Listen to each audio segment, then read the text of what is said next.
मतलब अभी भी मैं सिंक नहीं कर, मतलब मेरे दिमाग में सिंक नहीं हो पा रही ये चीज़, क्योंकि मुझे भी ऑलमोस्ट 10-12 साल हो गए हैं इस डोमेन में। तो मैं देख रहा हूँ बच्चे 6-6 घंटे 8-8 घंटे भी पढ़ रहे हैं स्टिल, मतलब they are not able to make it. तो ये जो अचीवमेंट है और बैक टू बैक 2 एग्जाम्स निकालना, ये बहुत बड़ी अचीवमेंट है आपकी। कौन कौन सी कंपनीज के मॉक टेस्ट लगाती थी, आपके हिसाब से बेस्ट कौन सा है? मेरे अकॉर्डिंग स्मार्ट कीड़ा बेस्ट अरे नहीं। सच में क्योंकि स्मार्ट कीड़ा का एनालिसिस पार्ट बहुत ही बढ़िया है। मतलब मुझे किसी का इतना अच्छा नहीं लगता। जो लोग फुल टाइम प्रिपरेशन करते हैं वो फुल टाइम प्रिपरेशन नहीं करते हैं, वो करते हैं time waste. You don't have to be the next someone, you have to be the first you. So that's it. क्या बात है, बहुत बढ़िया, शानदार।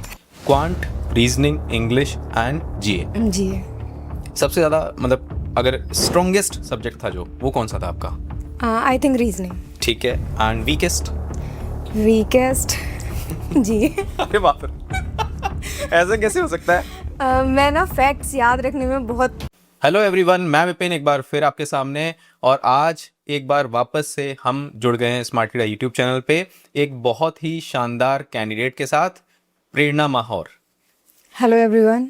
Hello sir. हाँ, प्रेरणा ने SBI clerk and IBPS clerk दोनों एग्जाम्स क्रैक किए हैं 2025 के, right? Yes sir. Yes, so congratulations Prerna, पूरी Thank you, smart Keeda sir. Team की तरफ से। Thank you so much. और स्टूडेंट्स, एस्पिरेंट्स, मैं आपको एक बात बता दूं, ये पॉडकास्ट सुपर स्पेशल है बिकॉज प्रेरणा स्मार्ट कीड़ा का पार्ट रही हैं पिछले 4 साल से।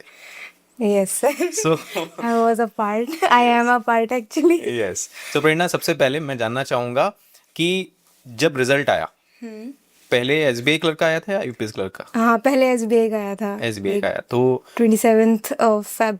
Okay, I think. तो हमें तुमने ऑलमोस्ट 7 या 8 दिन बाद बताया। हाँ। तो घर पे क्या, मतलब इमीडिएटली शेयर किया था, क्या रिएक्शंस थे? सर ऑब्वियसली घर पे मम्मी, मतलब मेरे फादर जो हैं वो बाहर रहते हैं, तो पापा तो घर पे थे नहीं। मम्मी और भाई हैं मेरे, बस वही घर पे थे। ठीक है। तो वो दोनों एकदम एक्सट्रीम हैप्पी। मतलब मम्मी तो कि बस हो है, बहुत कह रही हैं चलो ये इसमें हो गया, ये बहुत ही बढ़िया बात है। ठीक है, फिर जब पापा को बताया तो पापा का क्या रिएक्शन था? पापा जैसे पापा लोग होते हैं वो एकदम कि अच्छा है, वेरी गुड। उनका जो मेजर कॉम्प्लीमेंट था, इट वाज वेरी गुड। क्या बात है, दैट्स इट। चलो बढ़िया। सो अब मेरा क्वेश्चन प्रेरणा आपसे ये है कि मैंने देखा है कि आप ऑफिस के काम के लिए भी पूरी तरीके से कमिटेड रही हैं, कोई शिकायत का मौका कहीं हमें दिया नहीं आपने, डेडिकेशन आपका हमेशा काम को लेके दिखा। तो पढ़ाई एक्चुअली कब की? 10 to 6 तो ऑफिस में रहती थी। हाँ। फिर ऑब्वियसली ह्यूमन हो, बॉडी थकती है, माइंड थकता है। हाँ। और बाकी एस्पिरेंट से बात करता हूँ तो वो बेचारे दिन रात लगे पड़े हैं, उसके बाद भी सिलेक्शन नहीं हो रहा। तो ये टाइम एक्चुअली निकला कब? टाइम मैनेजमेंट सर मैंने ऐसे किया कि फ्रॉम द स्टार्टिंग अब मैं अपने बचपन से ही एक अर्ली बर्ड वाली फीचर है मेरे अंदर। ठीक है। तो मैं बस उसको यूज़ करती थी। मैं सुबह 4:30 के बीच में उठ जाती थी, और फिर मॉर्निंग वाला जो टाइम है मेरा सुबह से लाइक 8 साढ़े 8 तक का, मैं उसको पूरा डेडिकेटेडली मैं पढ़ाई में यूज़ कर रही होती थी। ठीक है। उसके बाद तो फिर वही ऑफिस के लिए रेडी होना, ऑफिस आना, जाने के बाद फिर ऐसा होता था कि मतलब कभी मन कर लिया तो पढ़ लिए, नहीं किया तो और भी काम होते हैं, तो किया नहीं किया वाला। लेकिन मैं मॉर्निंग आवर्स को बहुत प्रॉपरली यूज़ करती थी। Okay. और बस वही उसी का रिजल्ट है ये। माय गॉड, मतलब यार मतलब अभी भी मैं सिंक नहीं कर, मतलब मेरे दिमाग में सिंक नहीं हो पा रही ये चीज़, क्योंकि मुझे भी ऑलमोस्ट 10-12 साल हो गए हैं इस डोमेन में। तो मैं देख रहा हूँ बच्चे 6-6 घंटे 8-8 घंटे भी पढ़ रहे हैं स्टिल, मतलब they are not able to make it. तो ये जो अचीवमेंट है और बैक टू बैक 2 एग्जाम्स निकालना, ये बहुत बड़ी अचीवमेंट है आपकी। ठीक है, अभी पॉडकास्ट जब लाइव जाएगी ना, तो कुछ हैं ऐसे एलिमेंट्स भी हमारे सोसाइटी में, हमारे डोमेन में भी, वो आके बोलेंगे अरे आईपीएस क्लर्क का एग्जाम ही तो खड़ा है, एसबीआई क्लर्क ही तो निकाला है, ऐसा क्या कर दिया, यूपीएससी एस्पिरेंट थोड़ी थी या यूपीएससी थोड़ी ना निकाल दिया। तो मैं सबको बताना चाहूँगा यहाँ पे, खास करके आप लोगों को, अगर आप सुन रहे हैं, कि हर किसी की जर्नी अलग होती है। ठीक है, हर किसी की लाइफ अलग होती है। अगर आप हर किसी को बस इससे कंपेयर करें कि जब तक वो बिल्कुल टॉप पे नहीं पहुंच पाए तब तक वो कोई चीज़ अचीव करके सेलिब्रेट ना करे, तो ये मेरे हिसाब से गलत है।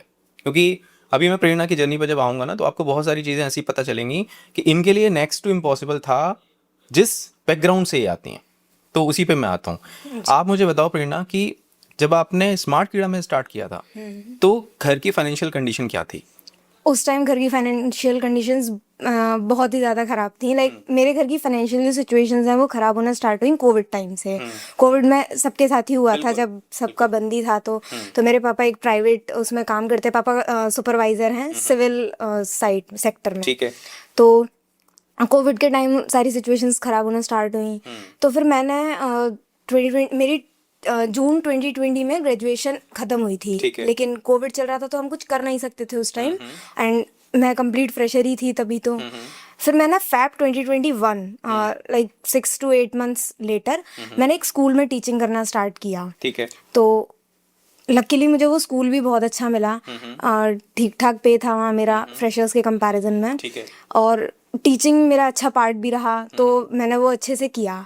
फिर जब 2021 में चीज़ें थोड़ा थोड़ा बैक टू नॉर्मल होने लगी, पापा वापस गए, तब पापा को एक मेडिकल इशू हुआ। उनके हाथों में पूरा नमनेस आ गई थी, तो उसकी वजह से उनको काम छोड़ना पड़ा। एंड लाइक 9 to 10 months लगे उनको प्रॉपरली रिकवर होने में। तो हमारी सारी जो सेविंग्स थी वो कोविड और पापा के मेडिकल उसमें ख़त्म हो गई ऑलमोस्ट। तो फिर उस टाइम पे सिचुएशन ये आ गई थी कि मेरे पास ऑप्शन नहीं था, क्योंकि मैं बड़ी भी हूँ घर में, भाई छोटा है मुझसे, तो मेरे पास ऑप्शन नहीं था कि मैं घर बैठ सकूँ। फिर जब तभी मैं स्कूल में पढ़ा रही थी। जून 2022 में मैंने स्मार्टकीड़ा ज्वाइन किया, और वहाँ से फिर मैंने पूरा फोकस किया कि क्योंकि मेरा वो एक फुल टाइम जॉब थी। बिल्कुल। और फुल टाइम जॉब है तो अब हम कुछ और भी नहीं सोच सकते, लेकिन उसमें भी नहीं रह सकते, है ना। तो फिर मैंने डिसाइड किया कि अब प्रॉपरली प्रिपरेशन ही स्टार्ट करते हैं। और उस डोमेन में मैं आ ही गई थी। मैं देख रही थी कि जो दूसरे बच्चे हैं वो क्लियर भी कर रहे हैं एग्जाम्स, और मेरे पास कह सकते हैं उस टाइम का एक एडवांटेज आया कि मैं प्रॉपर उसी कंपनी में हूँ जहाँ ये सब हो रहा है, जहाँ से लोग मतलब अपने प्लान्स खरीद रहे हैं और कर रहे हैं सक्सीड। तो फिर मैंने कंटिन्यू किया। आई नो थोड़ा टाइम लगा, लेकिन हो गया। बहुत बढ़िया, बहुत बढ़िया। तो हमने बात की अभी तक कि जर्नी कैसी रही और क्या आपने कंस्ट्रेंट्स या मैं बोलूँ स्ट्रगल्स देखे। अब आते हैं सब्जेक्ट्स पे। Quant, reasoning, English and GA. जी। सबसे ज़्यादा मतलब अगर स्ट्रॉन्गेस्ट सब्जेक्ट था जो, वो कौन सा था आपका? I think reasoning. ठीक है। And weakest? वीकेस्ट जी। अरे बाप रे, ऐसा कैसे हो सकता है? मैं ना फैक्ट्स याद रखने में बहुत बहुत खराब हूँ। बहुत बढ़िया। अच्छा, इंग्लिश को लेके या क्वांट को लेके कुछ अलग से किया? क्या करती थी प्रिपरेशन में? ओके, मैं जो एक चीज़ जो बोलना चाहूँगी, जैसे आप कभी भी किसी यूट्यूब पे किसी की भी स्ट्रेटेजी उठा के देखेंगे ना, तो वो ऐसे वाली होती हैं कि 2 घंटे क्वांट डेली पढ़ो, 2 घंटे रीजनिंग डेली पढ़ो, डेली पढ़ो, ऐसे वाला। मैंने बिल्कुल नहीं किया ऐसा। मतलब क्योंकि मेरे पास टाइम नहीं होता था बहुत ज़्यादा, और क्योंकि मैं इतने लंबे टाइम से प्रिपेयर कर रही थी और हो नहीं रहा था, तो मेंटली मेरे लिए वो बहुत एग्जॉस्टिंग भी था। तो अभी लास्ट 1-1.5 साल में मेरे साथ ऐसा हो रहा था कि मन ही नहीं करता था पढ़ने का। तो अब मेरे पास टाइम भी लिमिटेड है, उसमें भी मन नहीं कर रहा है पढ़ने का, तो उसमें भी मैं सब्जेक्ट स्विच करूँ कि मैंने क्वांट पढ़ लिया, मेरी रिदम बन गई है उसमें, अब मैं 2 घंटे बाद छोड़ के कुछ और पकड़ूँ, तो मुझसे नहीं होता था। मैंने पढ़ाई की है पूरी टॉपिक वाइज। मैंने उठाया टॉपिक, जैसे क्वांट में परसेंटेज उठाया, वीडियो देखी, प्रैक्टिस क्वेश्चंस प्रैक्टिस किए। अब मैं हार्डली 2 या 3 दिन लूंगी, लेकिन उस 2-3 दिन में मैं कोई दूसरा टॉपिक, दूसरा सब्जेक्ट कुछ नहीं करने वाली। जीए कांस्टेंट रहता था, क्योंकि वो वॉकिंग था बेसिकली। टाइम मिल रहा है रात को भी अगर मैं पढ़ रही हूँ, तो मैं बिल्कुल कोई दूसरा सब्जेक्ट, कोई दूसरा टॉपिक नहीं उठाऊंगी। मैं परसेंटेज के पीछे पड़ जाती थी जब तक वो नहीं खत्म होगा। ये मैं हूँ ट्रूली स्पीकिंग। बस जब तक वो नहीं खत्म होगा मैं नहीं जाऊंगी Exactly, दूसरे यही मेरे साथ होता था जब मैं अपने टाइम में प्रिपेयर करता था ना, और यही मैं बच्चों को बोलता रहता हूँ हर समय कि एक टॉपिक पकड़ के ना बस चढ़ जाओ उस पे। एग्जैक्टली, लिटरली यही होता था मेरे और साथ। फिर पता है होता ये है कि आपकी ना रिदम नहीं टूटती। मेरे साथ वो फ्लो स्टेट एक बार बन गया, फिर मैं उस चीज़ को कंटिन्यू कर लूंगी। फ्लो स्टेट नहीं आ रहा है तो फिर उसको, मतलब एक टॉपिक पढ़ रहे हैं आप 2 घंटे में, आपने उसको एक एंड तक आप लेके आए, और फिर आप उसको छोड़ के कोई दूसरा सब्जेक्ट उठाओगे, मन ही नहीं करता है। मन में एक रेजिस्टेंस आता है कि छोड़ो ना, कल आधे घंटे बात कर लेंगे, थोड़ी देर बात कर लेंगे। ये वो जोन होती है ना अंदर से। एक्चुअली मेरे साथ क्या होता था मैं बताऊं कि मैं जब प्रिपेयर करता था ना, तो मेरे को लगता था मैं प्रिपरेशन के लिए नहीं कर रहा हूँ, मैं इस टॉपिक पे कमांड लाने के लिए हूँ आज की डेट में। मुझे इस टॉपिक पे कमांड लानी है, ये नहीं कि मेरे को इससे बाद में क्या मिलना है। मैं उस समय पागल हो जाता था कि यार ये क्यों नहीं आ रहा। सेम ये क्यों नहीं आता? टॉपिक वाइज पढ़ती थी, और टॉपिक वाइज पढ़ने का बहुत सीधा सा हिसाब था। मैंने कभी ऐसे नहीं पढ़ा कि एक टॉपिक मैथ का किया है तो अब अगला रीजनिंग का होगा, जो मन कर रहा है। आज मेरा मन कर रहा है कि मैं कुछ हल्का पढूं, नहीं है बहुत मूड लगाने का मन, तो रीजनिंग का कोई इजी टॉपिक उठाया। रीजनिंग में तो सर आप बिलीव नहीं करेंगे, पजल्स छोड़ के बाकी जो भी टॉपिक्स हैं मैंने 1 या 1.5 घंटे से ज्यादा की वीडियो किसी की नहीं देखी, और एक बार के बाद दोबारा नहीं देखी। क्या बात है। मतलब बिल्कुल उस माइंडसेट के साथ देखती थी कि आज ही खत्म करना है इस टॉपिक को। तो रीजनिंग तो मैंने ऐसे कंप्लीट करी है इन वन गो, बस। उसके बाद सिर्फ मॉक लगाओ, प्रैक्टिस करो। आप मॉक लगाओगे, आपके सामने डिफरेंट टाइप्स ऑफ क्वेश्चंस आएंगे, उनको देखो, बस। करना ही नहीं है, मतलब उस झमेले में पढ़ना ही नहीं है कि ये टीचर उठाया, वो टीचर उठाया।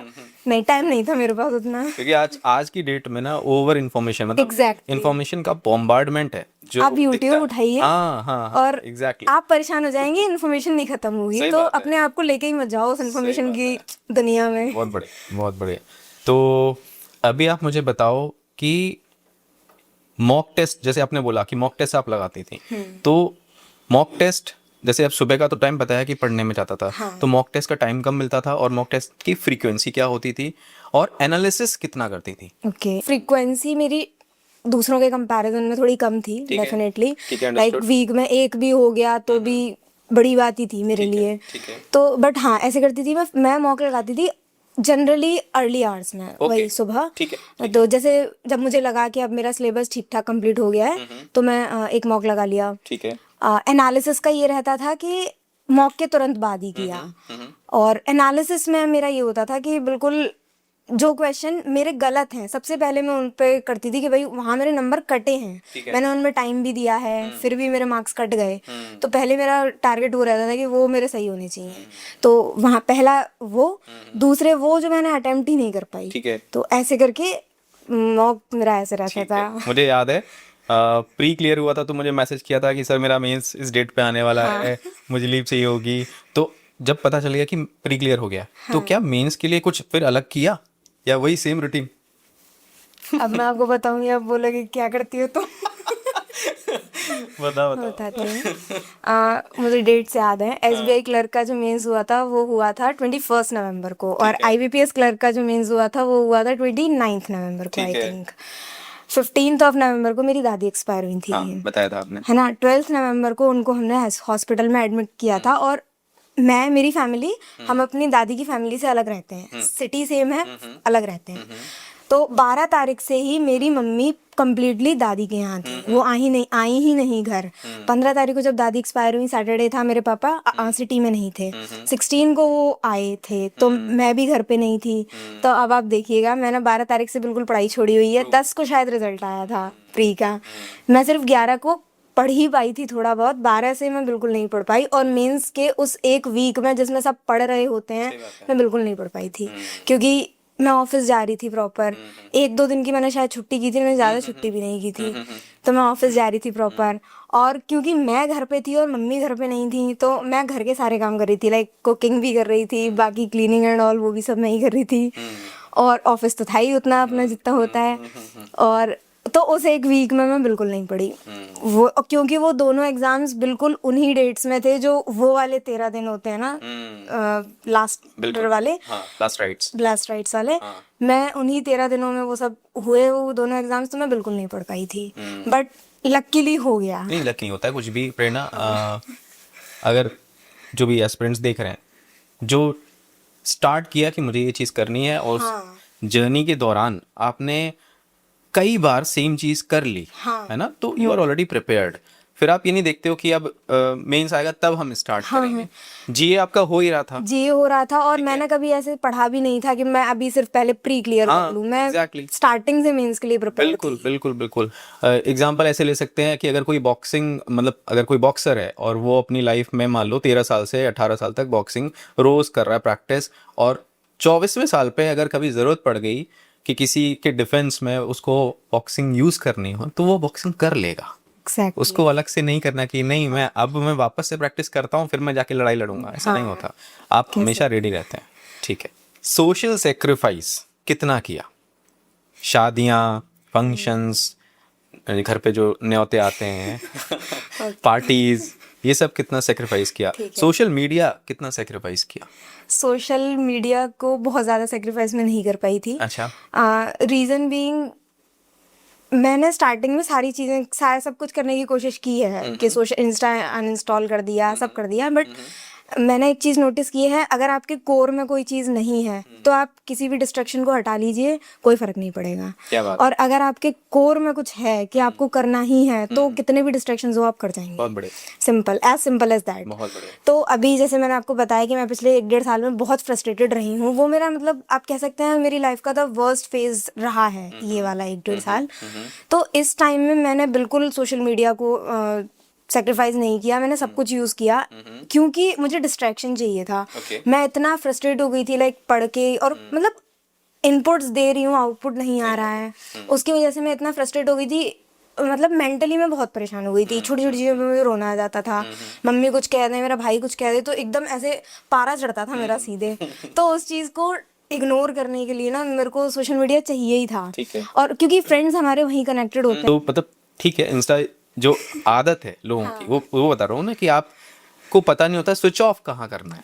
वो मुझे पता था। हाँ, वो पता होना वो जरूरी मुझे है। पता था। क्योंकि अगर स्विच ऑफ करना नहीं पता तो हो गई गड़बड़। हाँ। क्योंकि वो फिर वो ड्रग्स की तरह है ना, वो एक बार आपने ले लिया स्वाद उसका, तो वो फिर बैक टू बैक चीजें चलती चली जाती हैं और लूप में फंस जाते हो आप। एग्जैक्टली। हाँ, तो वो नहीं मैं किया। वो चीज़ थी। और जैसे एक चीज़ और जो आपने बताया ना कि ये रिश्तेदार और परिवार वाले न्योतों का क्या करती थी, इनका बहुत सिंपल सा हिसाब था मेरा। जैसे अगर आपको पसंद है तो आप जाइए, नहीं पसंद है बिल्कुल मत जाइए। सही। मुझे मेरे रिलेटिव्स बिल्कुल पसंद अभी देखेंगे ना, लेंगे वो। मुझे पता है अभी देखेंगे तो होगी चीज़। खैर अब नहीं है तो नहीं है। सही बात है। तो इसी पे आता हूँ, शादी का प्रेशर था क्या? नहीं था। अच्छा, नहीं था। हाँ मतलब मेरी मेरी मम्मी, मेरे फादर, इस मामले में वो मेरी शील्ड है। क्या बात। लाइक आज मेरी एज अभी, मैं जस्ट 2 महीने बाद में 26 की होने वाली हूँ, और जैसी मेरी फैमिली है, जैसी हमारी इंडिया है, तो आप जान सकते हैं एक 26 साल की अनमैरिड लड़की ना बोझ होती है लोगों पे। मैं नहीं हूँ, मतलब मेरे पेरेंट्स पे तो नहीं हूँ एटलीस्ट। तो आज तक मुझे मेरा कोई रिलेटिव मुझे डायरेक्ट बोल नहीं पाया है कि तुमने शादी क्यों नहीं की, क्योंकि उस चीज़ को मम्मी अपने लेवल पे देख लेती हैं, तो वो चीज़ मुझ तक नहीं आई है। तो अगर मम्मी लोग सुन रही हो, हाँ प्लीज़। तो आप भी शील्ड बन सकते हैं एंड फिर आपको रिजल्ट ऐसे मिलते हैं। ठीक है, सो भरोसा करना बहुत ज़रूरी होता है अपने बच्चों पे। तो प्रेरणा, अभी मुझे आप ये बताओ, आपका मैसेज उन एस्पिरेंट्स एंड स्पेसिफिकली गर्ल्स के लिए क्या होगा जो सबसे पहले कि फाइनेंशियल कंस्ट्रेंट से गुजर रही हैं, और दूसरा जिनको ये लग रहा है कि यार शादी का प्रेशर बस आने ही वाला है, तो क्या बोलना चाहोगी गर्ल्स को? शादी के प्रेशर के बारे में तो मैं लिटरली कुछ नहीं बोल सकती, क्योंकि वो मैंने बिल्कुल नहीं झेला है मेरे साथ अभी भी तो नहीं, बट हाँ फाइनेंशियल कंस्ट्रेंट्स के लिए मैं ये बोलना चाहती हूँ कि बी स्ट्रांग। अगर हम चाहें तो ऑप्शंस निकलते हैं, जैसे मेरे केस में निकले। मुझे जो दिखाई दिया मैंने किया, मुझे स्कूल दिखा, मैंने स्कूल ज्वाइन किया, टीचिंग में कर लेती थी। फिर मुझे लगा कि नहीं, स्कूल से नहीं हो पा रहा है, मतलब नहीं हो पा रहा था, क्योंकि उसमें ना उतना आपको नहीं मिल पाता है कि आप घर चला सको, है ना। या तो फिर एकदम प्रॉपर आप किसी बीएड करके गवर्नमेंट स्कूल में पढ़ा लो, या तो, लेकिन नहीं, प्राइवेट में स्टार्टिंग लेवल पे वो चीज़ पॉसिबल नहीं है, जो मेरे साथ हुई। तो फिर मैंने स्विच किया, तो मुझे जो दूसरा ऑप्शन दिखा, मेरे ही सिटी में मुझे स्मार्ट कीड़ा मिला, मैंने वो ज्वाइन किया। मुझे इनिशियली ना, आपको शायद पता नहीं होगी ये बात, जब मैंने स्कूल छोड़ के स्मार्ट कीड़ा ज्वाइन किया था ना, तो विद इन 1 वीक 8 घंटे लगातार बैठ के ना मेरी बैक में पेन होने लगा था। उस टाइम सागर सर थे।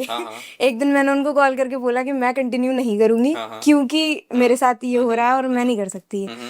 और तो उन्होंने मुझे समझाया कि प्रेरणा, ये स्टार्टिंग की चीज़ है, होगी कुछ टाइम। फिर उन्होंने मुझे कुछ कुछ चीज़ें बताएंगी, अगर तुमको ज़्यादा प्रॉब्लम लग रही है तुम वॉक कर लिया करो, थोड़ा ये सब ऐसे ऐसे कर लिया करो। और फिर मैं रुकी, और वो मैं आज तक रुकी हुई हूँ। है ना। तो ऑप्शंस निकलते हैं, आप अपनी प्रॉब्लम देखिए कि उसका क्या सोल्यूशन हो सकता है। बिल्कुल।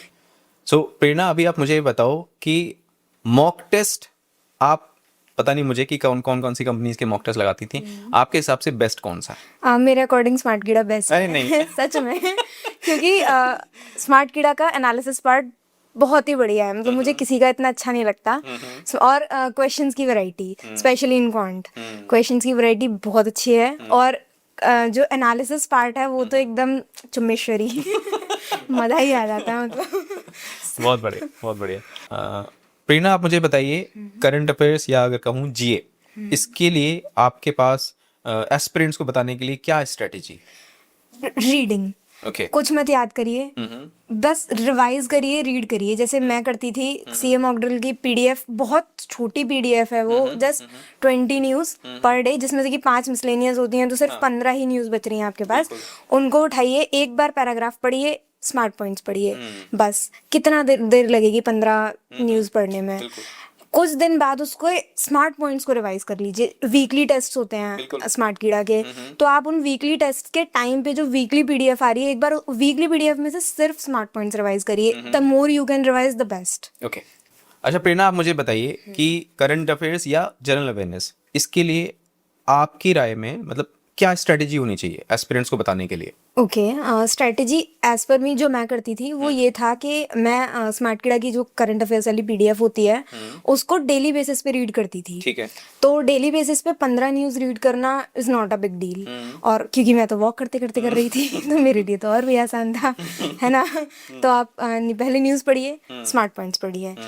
आपको इतना याद हो, मतलब याद नहीं होता है लेकिन चीज़ें इतनी आ जाती हैं दिमाग में कि ये हुआ। हाँ, ठीक है। फिर जब आप वीकली टेस्ट के टाइम पे उठाइए उस पूरी वीकली पीडीएफ को, सिर्फ स्मार्ट पॉइंट्स पढ़िए। न्यूज़ एक बार पढ़ लिया इनफ है, उसमें बार बार अपना टाइम नहीं लगाना है, स्मार्ट पॉइंट्स पढ़िए।